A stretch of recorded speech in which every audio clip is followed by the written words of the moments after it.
Well, hello everyone, and welcome back to Crosswires.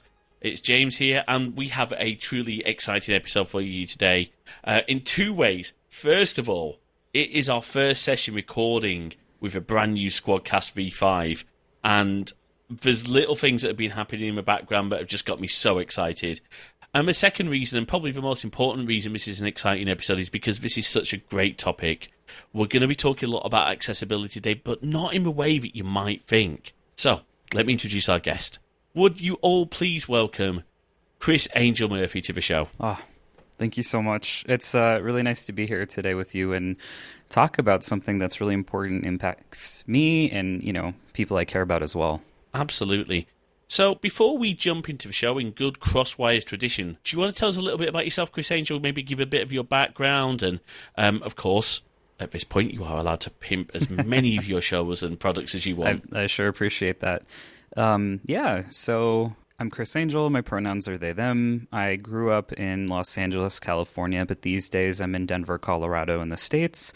And a lot of my background has to do with LGBTQ plus community organizing, especially with youth, social work, and actually tech. I have a very interesting and wild and diverse background. And, a lot of it I'm finding is because I've recently found I'm a late diagnosed person for both ADHD and autism. And so that's really helped me to understand a lot more about myself. And it's interesting because you think, okay, well, I know who I am and I'm pretty set, especially now that I'm in my mid-30s. But no, there's always learning and discovering to do. And so, again, that's also why I come back to accessibility. And just I'm so excited to nerd out on that with you today because it impacts me so much more now, like just so many more ways now that I know this about myself. But other than that, yeah, I've got my own podcast called Allyship is a Verb. I also use Squadcast to record it. That's how we met, which is delightful. Love the Slack community that we have. And yeah, I do LGBTQ plus training for companies and organizations, whether it's, accessibility again like today or rolling out pronouns and normalizing that within a culture, all sorts of different kinds of things. I do community events too. And basically I'm just trying to be gay for pay. But the only other things I'd add to that I feel like are important to know as we're having our conversation today are that I am queer, trans, and non-binary. And I'd be happy to talk about that more too. Well, thank you so much for joining us. It really is a pleasure. And I want to echo your comments. The Squadcast Slack community is just fantastic. I don't know about you, Chris Angel, but I just feel so connected to the team at Squadcast. Mm-hmm. I don't feel like we're off, we're making this product and you're our customers who give us money. I feel really involved and very proud to be a Squadcaster. Oh, absolutely. I mean, I just think of all the things they offer us, and they're just so generous with their time, with their all their resources, honestly. I mean, even when they do what they call a pod it, I think, right? Yeah, they... pod it, yeah. Branding, good branding. But, even when they did that for me in my podcast, I mean, it was incredible, just giving me acknowledging things I'm doing well, helping to highlight some things that maybe I could just play around with a little bit more to see how that lands for folks and everything. And they know what they're doing. They know what they're talking about. And they're just such good-hearted, natured people. And then I just feel like a lot of us who are in the community as well, it's just same thing. So it's really cute how we can hop on each other's podcasts and support each other and give feedback. And yeah, it's just wholesome. It's what we need right now. Yeah, absolutely. What the world needs now is pod. Oh, wait, no, we're not doing that. No. All right. Yeah. So let's talk accessibility before I make any terrible puns. So when we think about accessibility from sort of, when I say the word accessibility, I'm going to assume that most people will think things like making a site accessible for people like myself with a visual, and yourself with a visual impairment. So, things like text size, high contrast themes, all of the sort of things that maybe would have been considered traditionally accessible. Yeah. But as technology's changed and as culture's changed, as LGBT, and I always get I apologize, I'm really bad at the... look, this is still... I'm going to be really honest. LGBTQAI culture is still new to me. I'm learning so much, and I want to thank everyone who's helped me with that.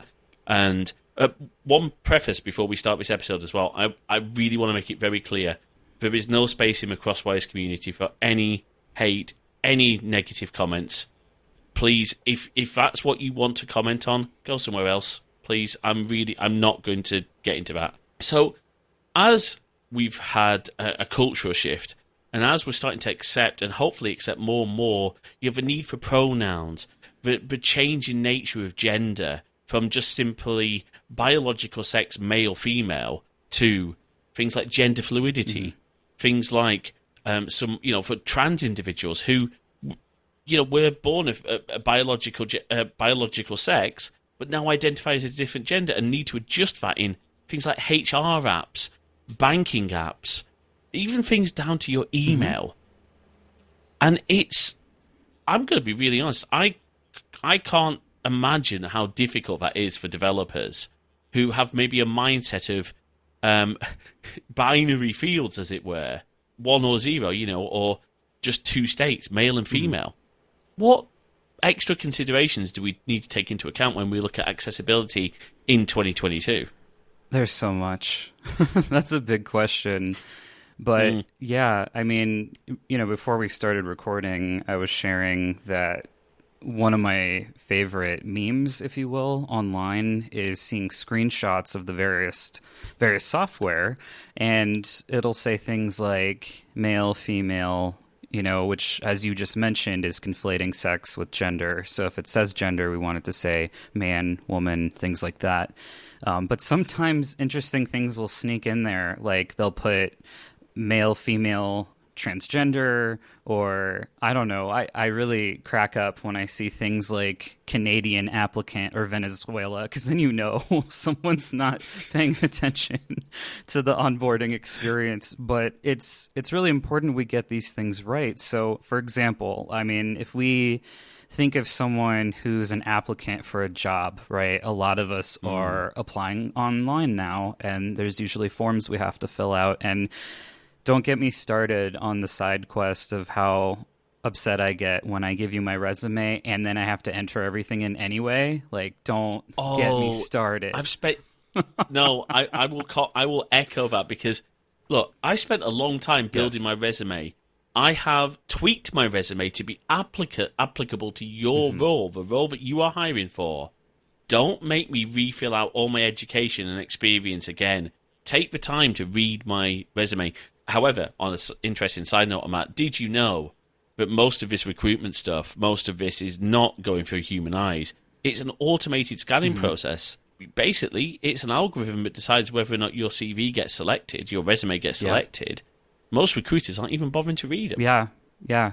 I think, having been on both sides of it, I remember when we had applicants at one of my social work jobs years ago, you could tell when people catered to the position or not, especially when they had the most generic cover letters. And it's like, why did you just waste your time, our time? I don't understand. But yeah, so avoiding that side, the rest of that side quest, because again, my ADHD will happily take us there.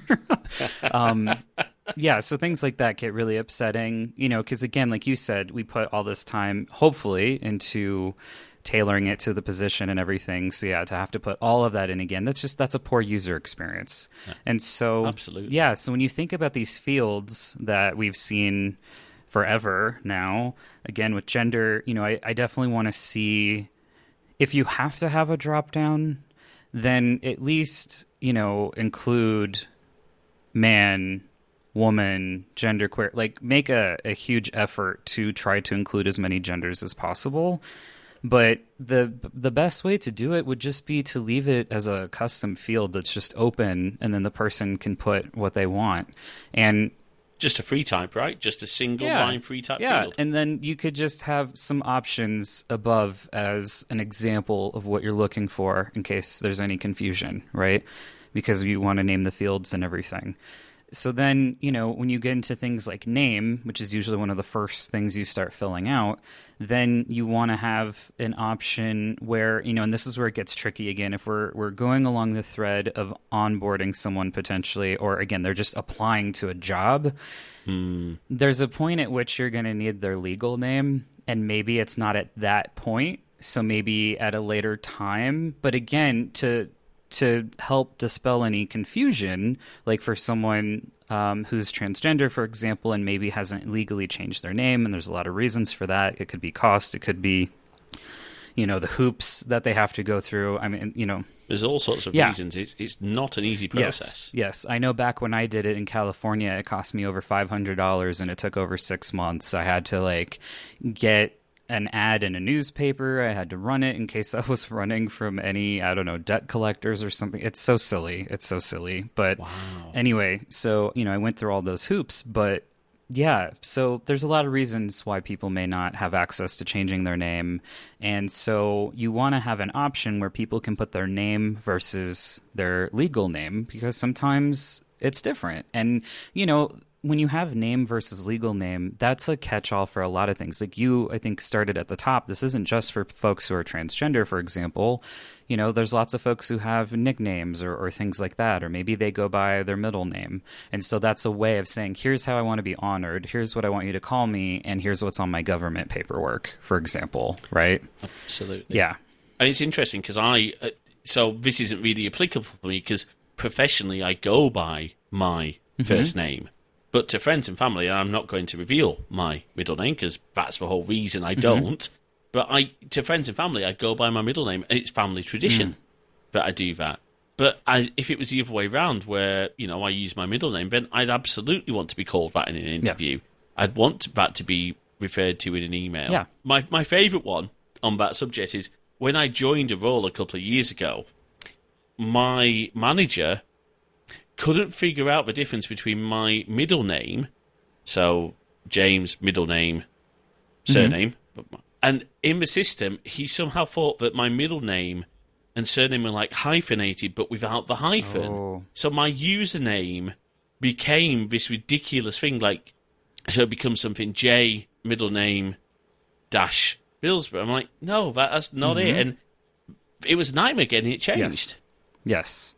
So, yeah, and we'll get there. We're still in the form part, right? We haven't even talked about HR and IT and what all happens between those departments. But, as far as other things like pronouns, that's becoming a lot more normalized within companies. And I just want to shout out that we never want to make that practice mandatory, because what'll happen is that means that the person is either going to have to double down on getting misgendered, which means not being honored for the gender that they are, or it's going to force them to disclose when they may not be ready, because sometimes a company, for example, may say, oh, we're LGBTQ plus inclusive, here are some initiatives we've done, but sometimes you don't know until you're in there, or unless you're able to talk with someone else and hear their experiences. So you want to capture pronouns. And again, I know that we want clean data. That's so important. However, we also don't want to box people. And so this is an example where sometimes folks go by multiple sets of pronouns, and we could go down a whole rabbit hole there. But for our purposes today, it could be because they're trying out different sets. It could be because they're doing something called rolling pronouns, where they want you to just use all of them almost equally, and just change it, let's say, from sentence to sentence or day to day or whatever, just that you're not using any one more than another.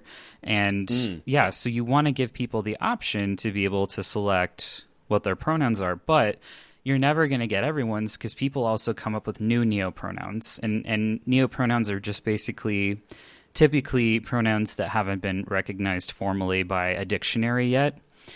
And as a side note, I mentioned at the top I use they, them pronouns. There's a lot of debate that can come up with that and using that in a singular sense. I hear, but you're one person, etc.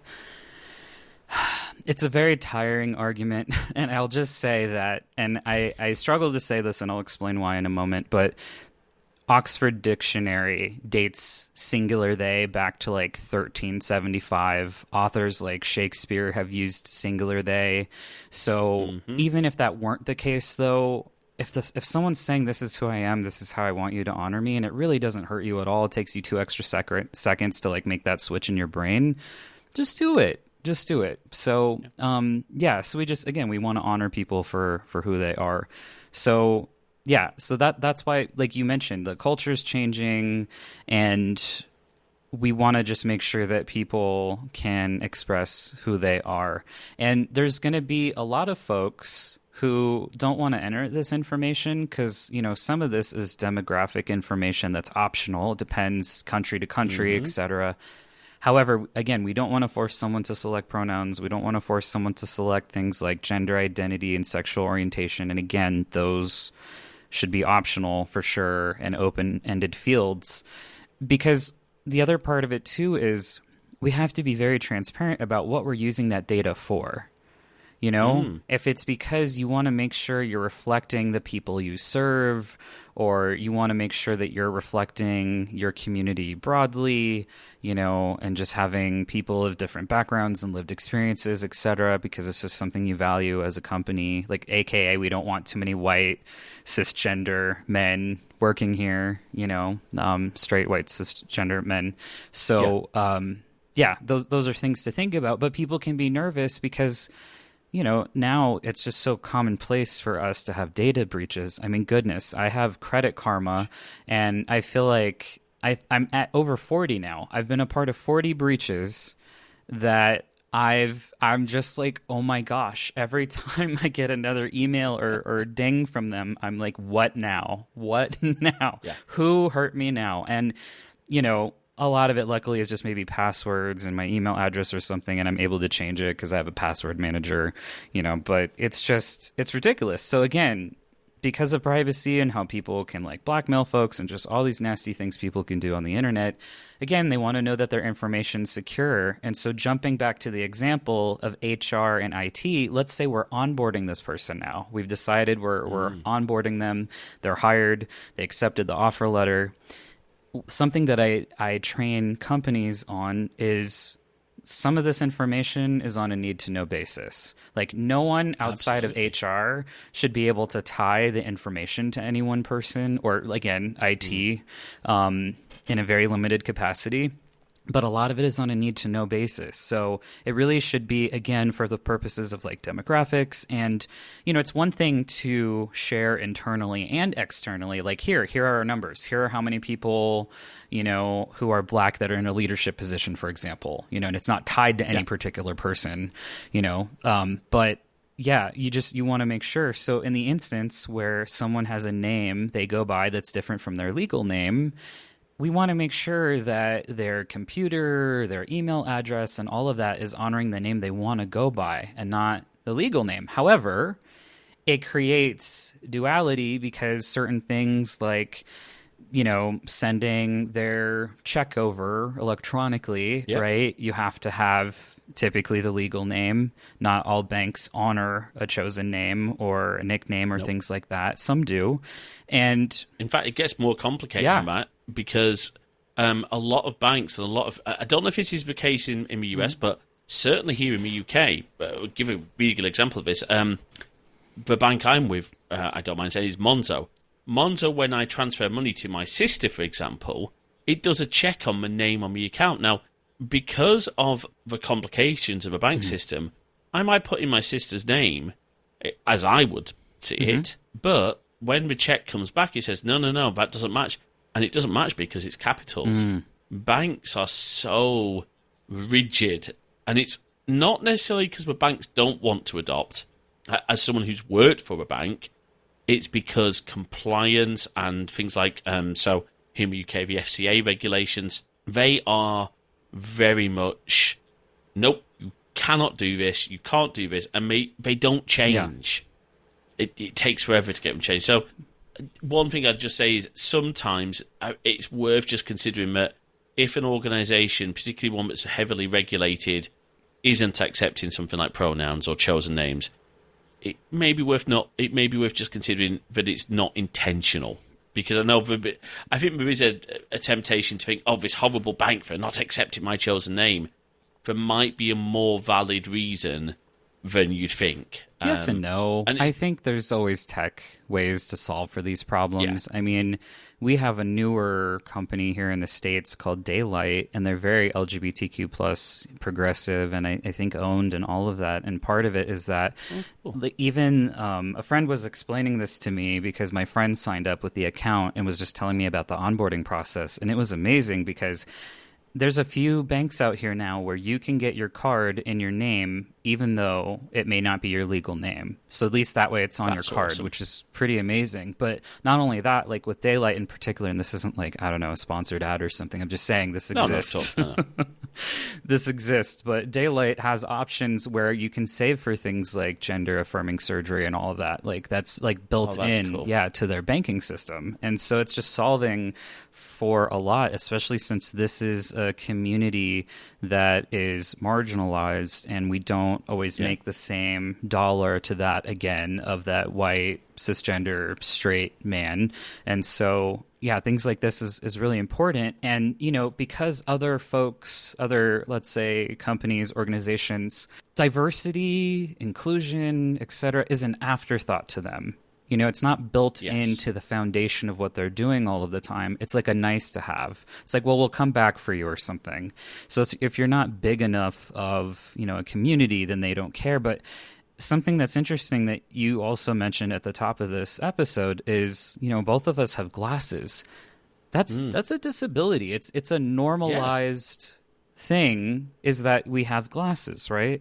Or when we go to buildings, typically there are elevators, there are ramps for folks, stairs are accessibility. And we don't think about it again because it's so normalized. But that's the thing is there's this really beautiful concept I came across, I don't know, like 7 years ago now. And anyone who knows me knows that I share this anywhere and everywhere I can because I think it's been like super important for my life is, a lot of us hear about the golden rule, treat others the way you want to be treated.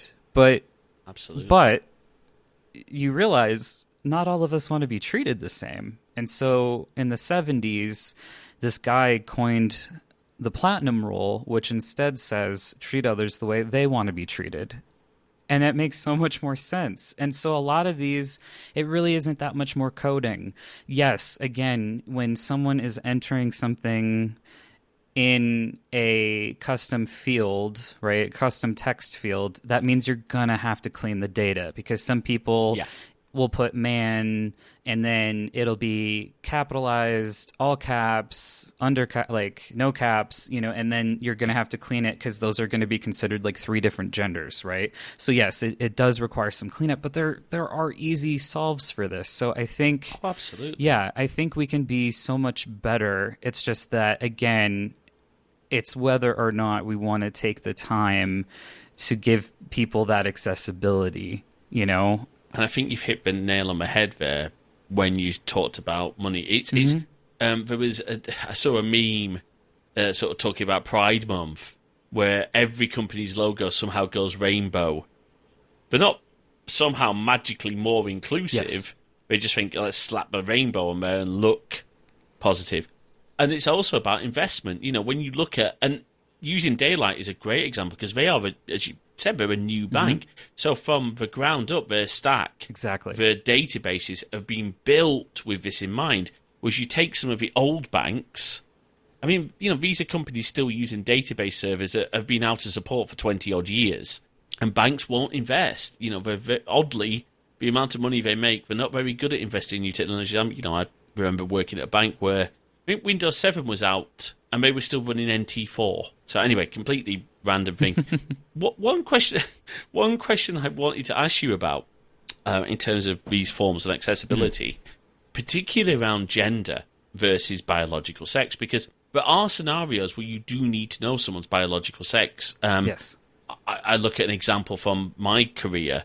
I worked in e-prescribing for chemotherapy. Well, some of the drug calculations for chemo do require you to know someone's biological sex because there's a different offset for different drugs. I think it's the AUC calculation, if I remember correctly. I know that's one that definitely does require.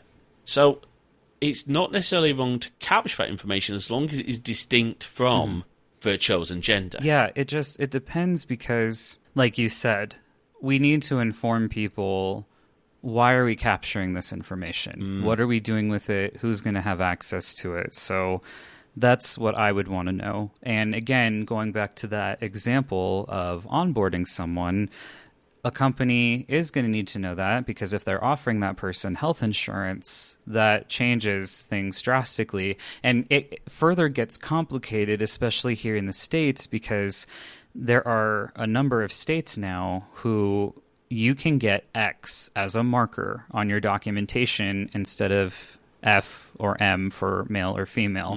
And what that creates is hell for someone like me. So I have not changed any of my documentation in terms of the marker for either sex or gender on anything, because just, again, legal documentation wise, because if I get X, which would be the most affirming, it creates a lot of barriers for me. Number one, it puts a target on my back because, yes, I'm being counted, but also puts a target. So let's say if I get pulled over by law enforcement or something, I don't know if they're going to give me more trouble if they see that, as an example.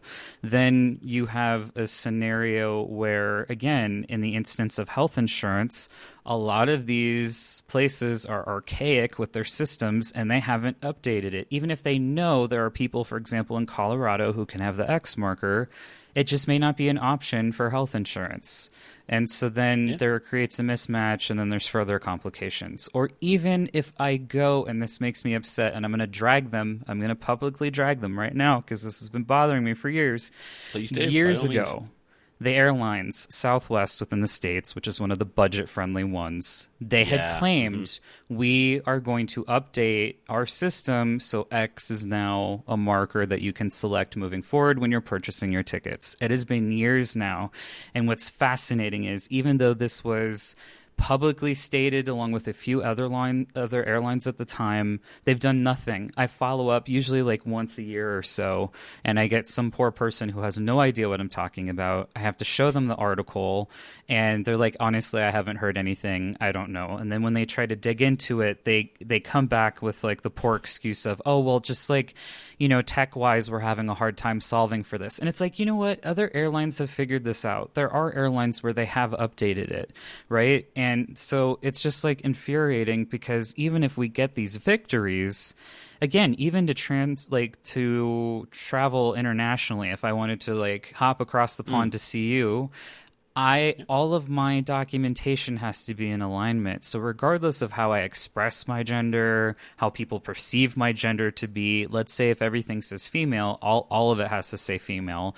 Otherwise, I can't go anywhere. And again, so if I can't even book a ticket because the airline has decided not to include X, I'm out of luck. So again, like you said, just a lot of it comes back to money. A lot of it comes back to not wanting to update to the newer systems, because then that takes away from their profits and, their bonuses and all that cute stuff. And you figured that out, did you? I mean, it's the wrong priorities. It's the wrong priorities. Absolutely. And so, yeah. And then that's not even talking about too, like we were talking before we hit record.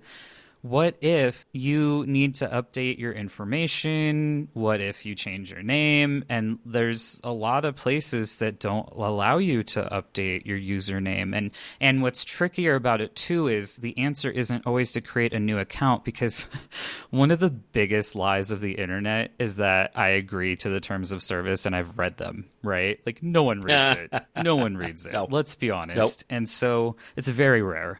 And maybe you're looking for something in particular, but it's possible that they may say that you're not allowed to have more than one account, as an example. So then what? Amazon have that rule. I didn't realize this. There was one of the community, RMC Retro, got his Amazon account suspended. It's all been resolved now, but they were accusing him of having multiple accounts as one of the reasons they suspended him. I didn't realize that was a thing. And you've hit the nail on the head. It's either you can't change your username. So, a member of the team, Frasley, pointed out to me that she can't change her Spotify username. She can't change her Steam username. Now, you can check, thankfully on Steam, you can change the way your name is displayed publicly. Yes. Your Steam username is not shown to anyone but you. Correct me if I'm wrong here. Seeing your, if you are someone who's changed your name for whatever reason, could be, again, you are trans, it could be, maybe a divorce. Yeah. Something, more, should we say, I don't want to say traditional, but you know what I mean, more what people would expect. Yeah. You don't want to be reminded either of your dead name or that horrible marriage that you've just escaped out of. Yeah. Trans rights are human rights. LGBTQ plus rights are human rights. And I mean, even Absolutely. What we're seeing in the States right now, even like just, taking a side quest here and talking about the UK, when you're talking about banning conversion therapy and you're not including trans people in those protections, that's not it. There's no valid reason to not include them in that process. So, yeah, I mean, look, I'll just be really honest, and I think I've said this to you outside of this recording. I hold Christian values, but my Christian values don't align with some of the treatment that I've seen from so-called Christians and so-called churches treating people in the LGBTQAI community in a overly negative way. Look, there's a way to handle things. The sort of love that Jesus showed to the poor when he was, here on earth. And I don't want to get into that too much, but I just want to nail my colours to the my flag to the flagpole and just be really clear that I don't tolerate hate.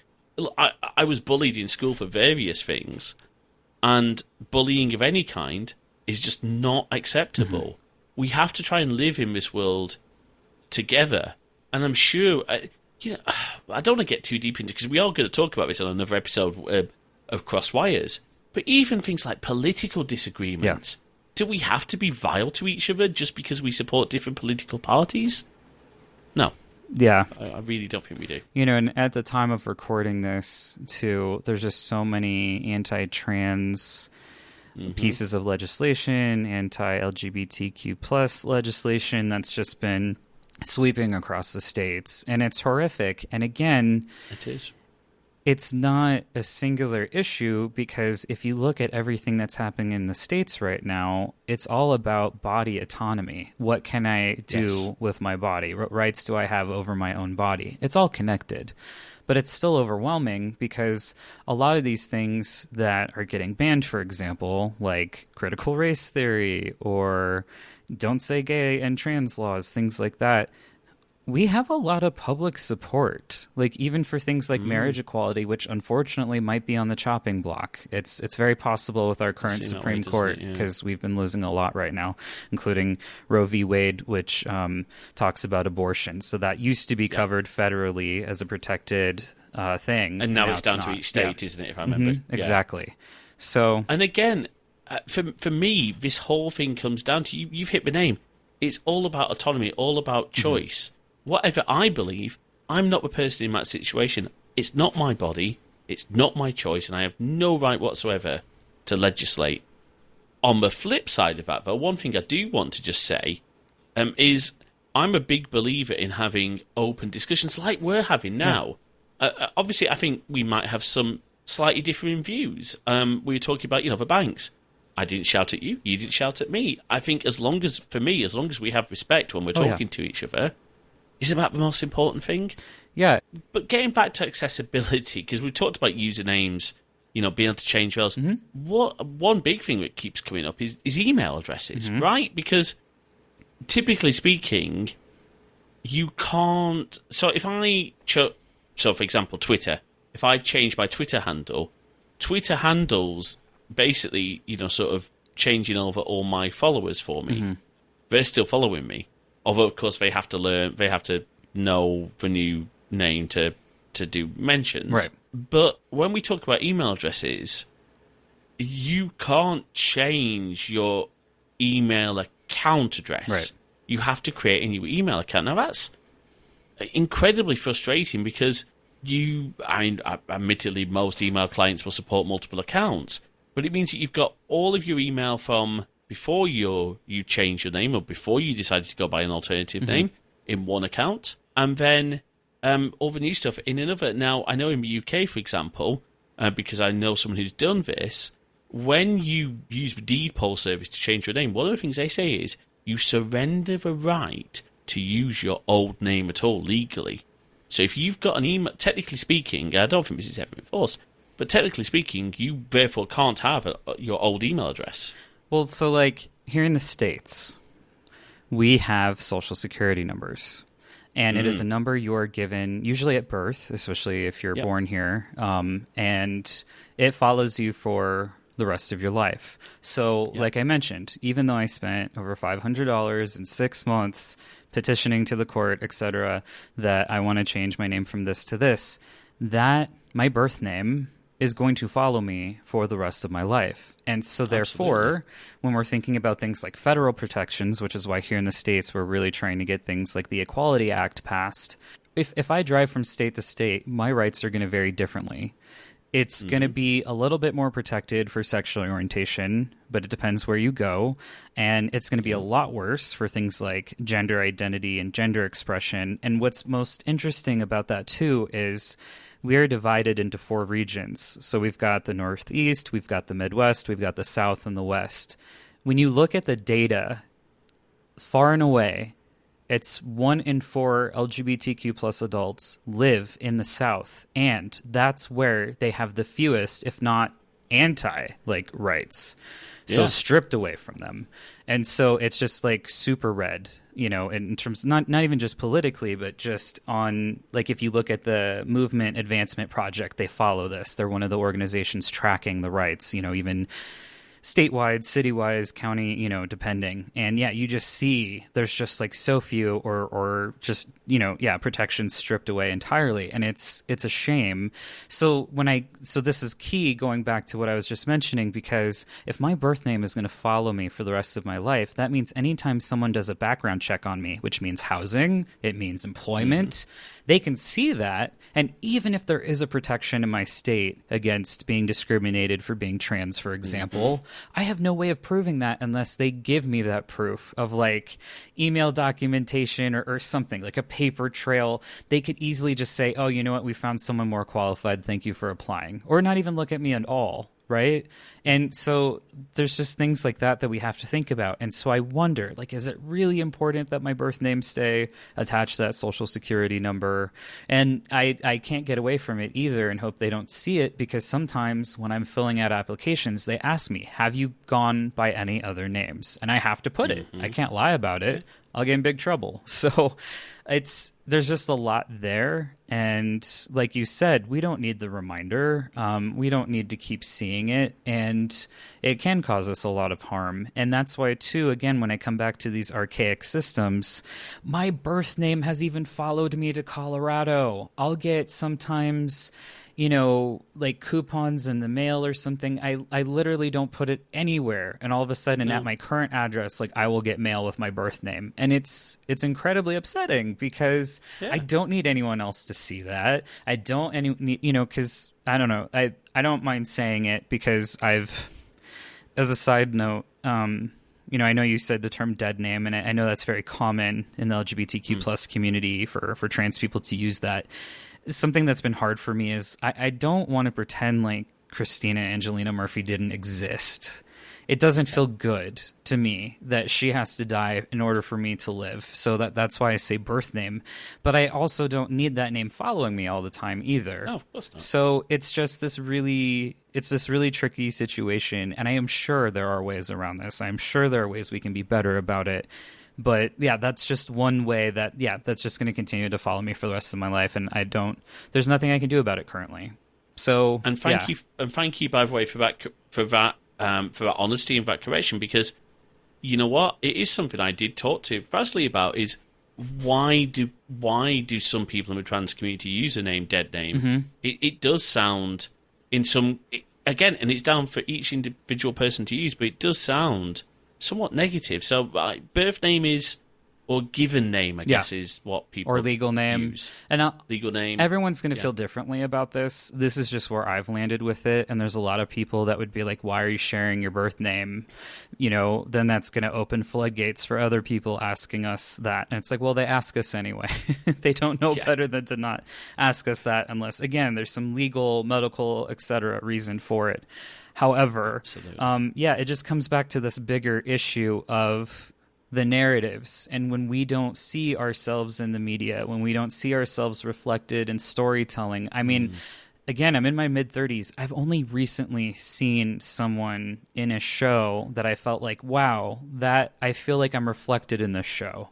Like I'm really connecting to this character in terms of gender and sexuality. And I feel like, it was literally the first time like seeing myself on the screen. And that's incredible. But if we don't have that diversity, if we don't show and have these like nuanced conversations, all people are going to think is that trans people hate themselves and they have to experience gender dysphoria in order to get access to the gatekeeping medical industry of, if they want gender affirming surgery or if they want hormone replacement. It's not the case.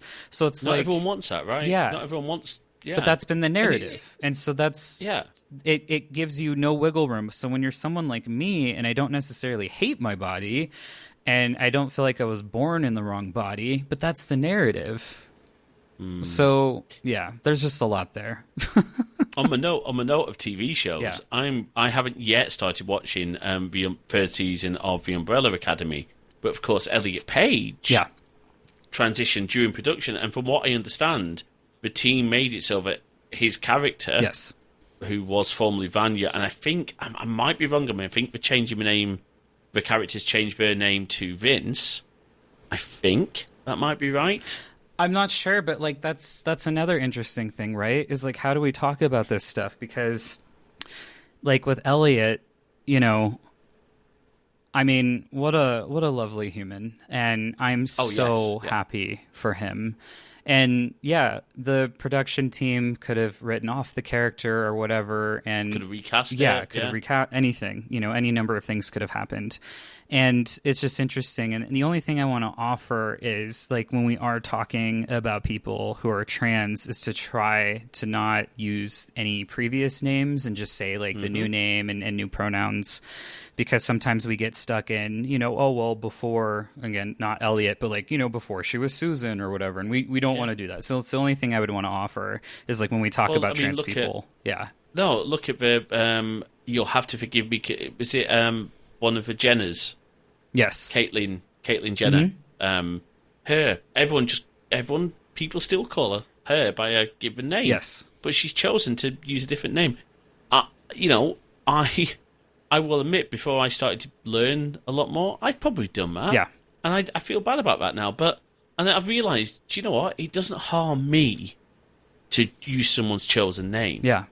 I mean, if I do that for a friend... So, okay, my former housemate, listeners to the old version of Crosswires will know we made a joke about Mysterious Housemate. Mm-hmm. Well, Mysterious Housemate has a very common nickname, a shortened version of the name, but they don't like going by it. Even to this day, they prefer the full version of their name. That's as much their right as it is the right for someone a trans person to use their given name. I genuinely believe that. Yeah. I mean, so what's interesting? Yeah, I mean, well, I don't want to lose the thread of Caitlyn Jenner because there's important stuff there. But sure, what I want to offer is, far and away, the trans community does not care for her.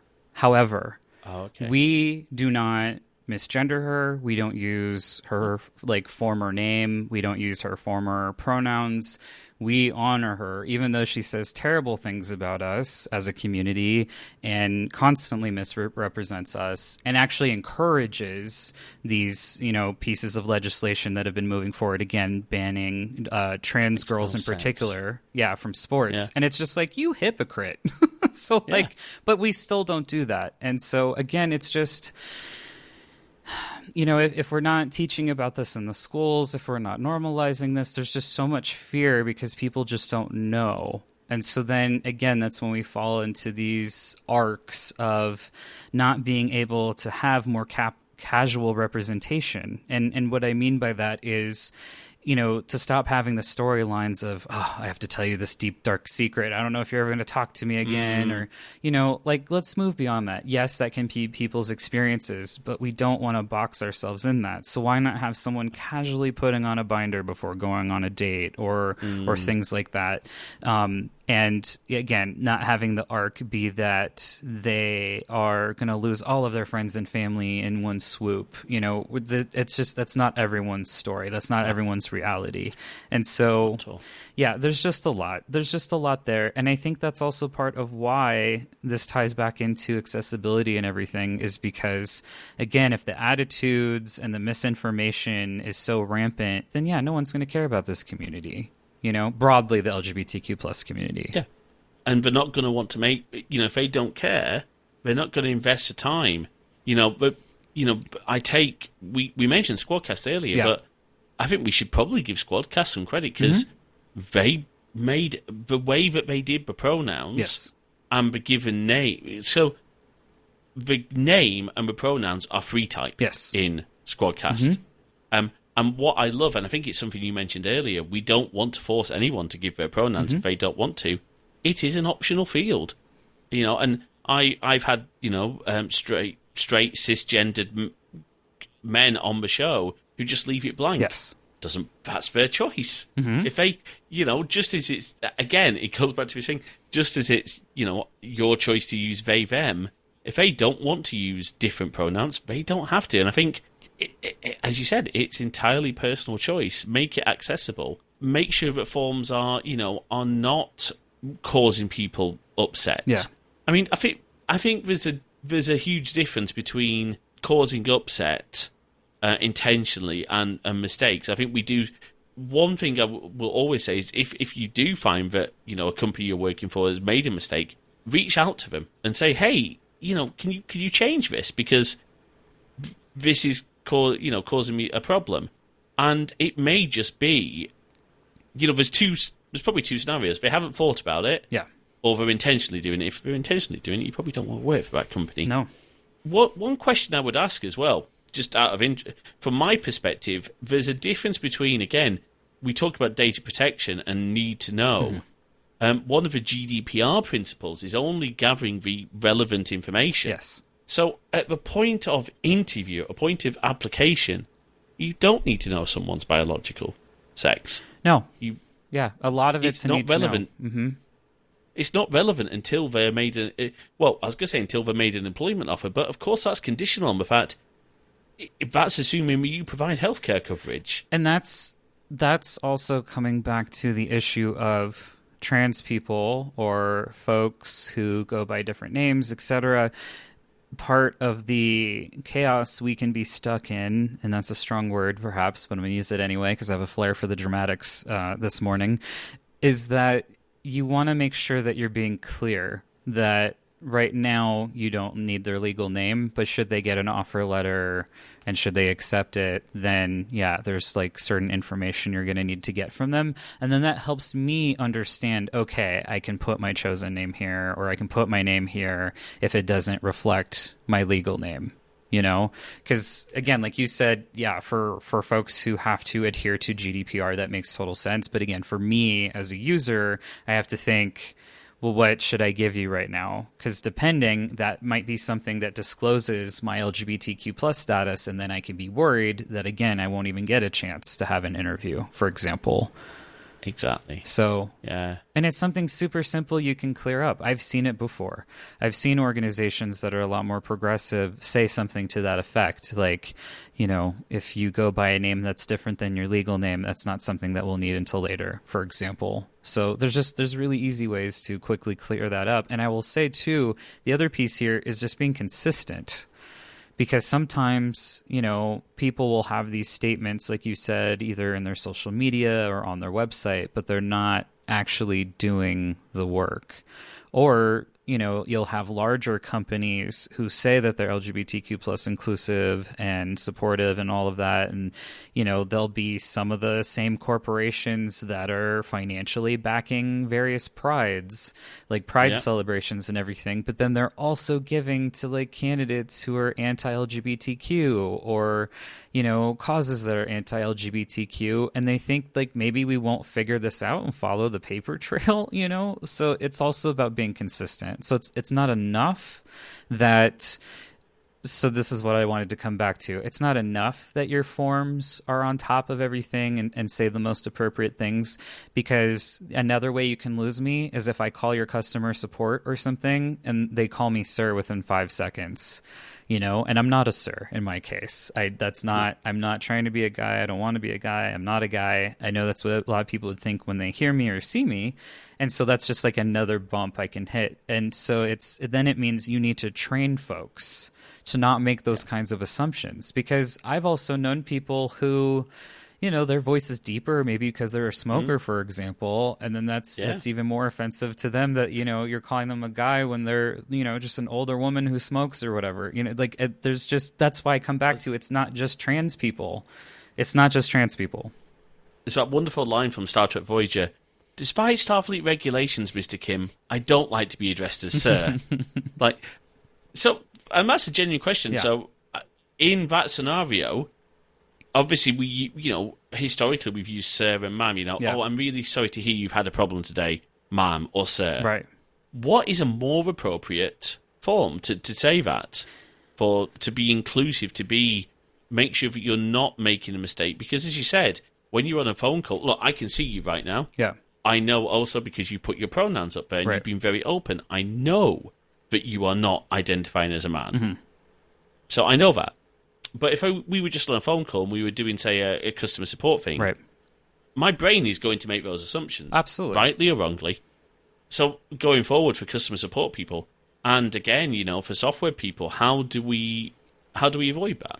Yeah, I mean, it's really easy to do gender neutral greetings. It's just that we've been trained, again, these archaic systems we keep upholding even though they don't work for us anymore or they're harmful. So sometimes people say, oh, well, we need, a gender neutral version then of Mr. or Ms. and all of that. And so we came up with one. It's MX and it's pronounced mix, like you're mixing a bowl to make pancakes or something. I don't know. Yeah. Right. And so that's great. And then a lot of people ask, well, then what's a gender neutral version of sir or ma'am? And I think that's the wrong way of going about it, because number one, not everything needs to inherently have a gender neutral version, because then I think we should be asking, is this even serving us? Because when you go to places like California, for example, usually, especially for older women, you want to charm them by saying miss, because I don't know, for some reason we hate that people age. You're supposed to be ageless and never get wrinkles or exactly. Yeah. It's and so you call someone ma'am, that you're gonna get some looks and some words potentially. But then you hop over to places like the South and it's completely different. It's so embedded in that culture.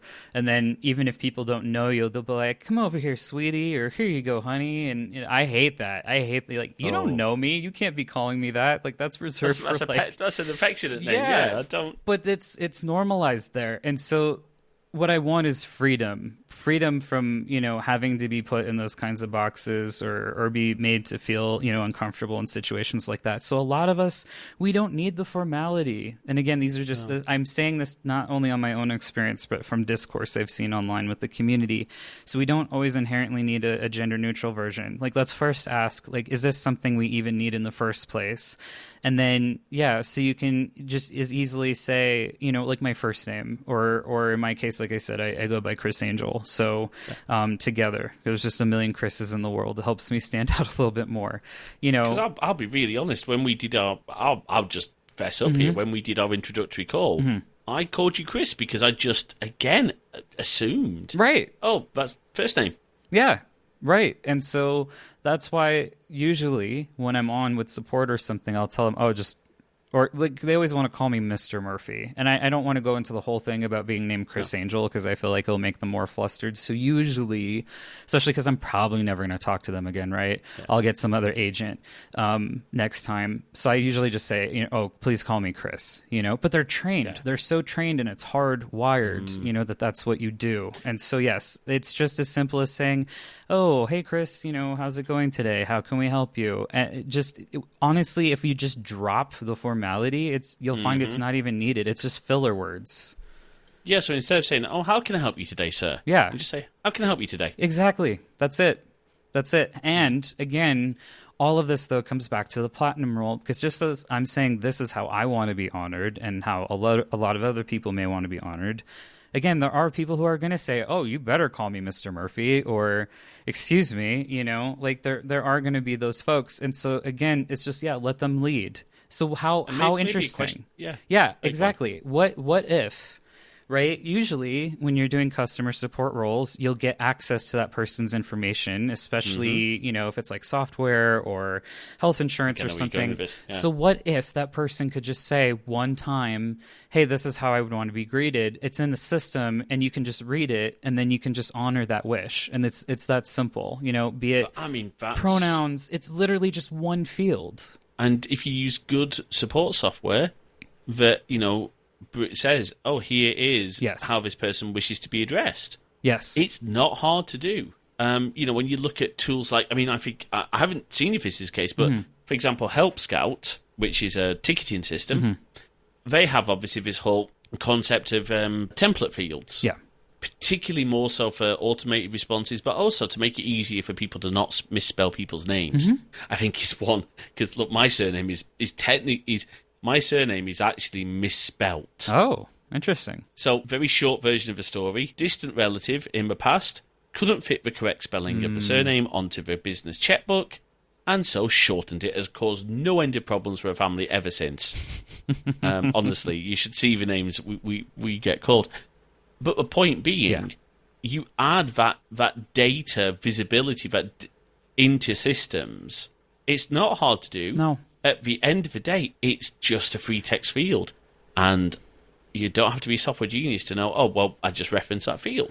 Exactly. And that's the thing is, like, as someone who does consulting and training, I think people think there's these giant sweeping changes they need to make. And honestly, it's usually just simple solves. Again, have it built in so you ask them, like, how should we greet you? Like, should we call you Mr. Murphy? Should I call you Chris? Like, what would you like? And let the person decide. And then again, capture that information and don't ask them every time, because then I would get flustered about that. Or I love the piece you said around advocacy. I work with a lot of therapists and help them to be more LGBTQ plus affirming, because again, there's holistic ways we need to look at this. It's not just pronouns, right? As I was alluding to earlier, there's so many other things that are happening that are even more, I would say, important than pronouns, like having our basic rights stripped from us. But with the therapists, right, a lot of them had to pivot to online early on in the pandemic. For a lot of them, that was like a hard shift to make. And so one of the things that's really important there is, we have electronic health records or electronic medical records, I think it's called in Canada. And so same thing, if you're having to put demographic information, those can be drop downs. And, it's something that we completely skipped. That's my fault of even talking about why I'm talking about accessibility so much in the first place is I'm studying UI UX design. So I just wanted, in the very last few minutes to make it clear. Like that's another lens I'm coming at this from. But yeah, so it's not even just that person advocate for themselves and say, hey, this is a change I need you to make in the software. It can also be a therapist doing that on behalf of their clients, on behalf of their patients. It could be, a person, just anyone seeing, oh, this isn't right. This probably needs to be updated. And again, it could have been a simple oversight or whatever, but I think all of us have an opportunity to encourage folks to do better. And again, simple shifts of just, instead of a drop down, just make it so that someone can enter the information and just show some examples of like what you mean by that field. Because yeah, I mean, most fields, most forms tools have the concept of placeholder text, which effectively is like that. Like, if you've seen forms, is like the it'll say like email address or Well, it's more. I'm thinking like it will say something like e.g. This, yes, and it will be in grey text, and it won't be something you overtype. It'll just be almost like a faint watermark on the field. Exactly. Yeah. And for me, again, as someone who is visually impaired, UI and UX are one of the most important things. And it's not just making fonts bigger. It's not just form fields. People use software. And one thing that frustrates me is a final note on UI and UX. Please, if you're building an app, test it on mobile devices. I'm actually Substack, who we host a podcast with, wonderful service, but there's just something about the way it works on an iPad that it gave me a lot of challenges when I was trying to publish from the iPad. Yeah, and it's just little things like that. UI and UX is so important because of we are changing the way that people interact with data, interact with forms. Remember, not everybody has a desktop computer. Not everybody has a Windows PC. People have Macs, people have iPads, iPhones, Android phones. You've got people with Braille displays. It's a whole field, and it's great to see people like yourself, Chris Angel, consulting on this and learning this stuff to make our experiences, applications, our experiences with the web better. So it's been a fascinating discussion. It's been great to look at not just the technological side of it, but also the emotional and the human level of this, because it's far more than just a bit of code. It's how we treat people. So, wrapping up, is there any final messages you'd like to sort of give out? And of course, if people want to follow you on social media, should you be one of those people who are on social media, where can people do so? Yeah, no, I appreciate that, James. I mean, first, I just want to thank you for the time because, again, this is just such an important issue, and I think it gets overlooked a lot. And I think part of it is that no one sat here and said, like, here are the standards. Here's what we need to do about race and or ethnicity, which, that can be a whole other conversation. Oh gosh, as far as the options there, and as far as forcing people to select one when maybe there's multiple that are applicable. Yeah, it's a whole thing. So just very quickly on that, then, in the same way that we're suggesting people might want to make that a free-form field for things like gender identity, maybe it's time to look at that for race and ethnicity as well. Yeah, I mean, so that's what would be interesting is if we could just have it standardized and then people know that some of the best ways to capture that kind of information would be just a text field and how it could look user experience wise in terms of, like you said, putting some options there at the top just to jog someone's memory. Because honestly, even if I go to my dentist's office and they have pronouns there, not everyone's going to know what to put unless it gives them like, oh, she, her, he, him. Yeah, some sort of hint. But yeah, I just think, again, there's just really simple ways that folks can do that. We gave a lot of great examples throughout our conversation today. And I would say that as far as finding me on social media, folks can find me on LinkedIn. If they look up Chris Angel Murphy. On Instagram, I am gender sexuality info. On Twitter, although I'm not as active on there, I'm gender sex info on there. And just like I said, I've got Allyship as a Verb. That's my podcast. And just to even talk for a second about what it is, the reason I started it was because I think a lot of folks can be nervous about getting started with allyship work and what to do if they make a mistake and what do people even want, like what would honor someone. So I interview people from the LGBTQ plus community about it, and they have various lived experiences. And what I'm attempting to do is have them, do storytelling and share out one tip every episode that they want people to consider, and to also just help to humanize the process, because we're going to make mistakes. And I'm not saying that to have no accountability, but like, I also give tips and tools and things for like what you can do to come back from that. So that work's very important to me. And if anyone's in the States, if you're looking for some broad LGBTQ plus resources, I have a website. You can go to gsi.gay, and I have a bunch of things listed there, including stuff on religion, spirituality, and faith. Lots of support resources there. But yeah, I would love to hear from folks. And James, just once again, I super appreciate you being open to this conversation. I was incredibly nervous reaching out to you, even though you're like a teddy bear.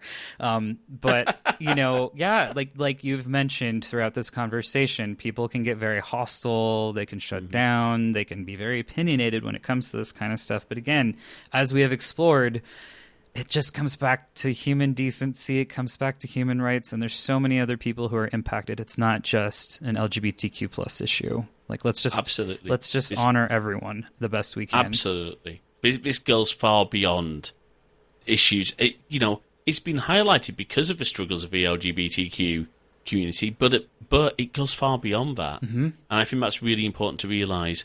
And my final thought on this is using someone's proper pronouns. Even if you choose not to use different pronouns yourself, it doesn't do you any harm.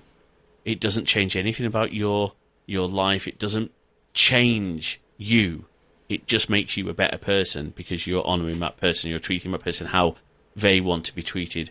As I said at the start of the episode, I'm more than happy for comments on this episode, but I will be brutally honest. I will not have anyone, be it Chris Angel, be it myself for hosting this episode, be it Frasley for being part of the team, I will not tolerate any hate towards anyone.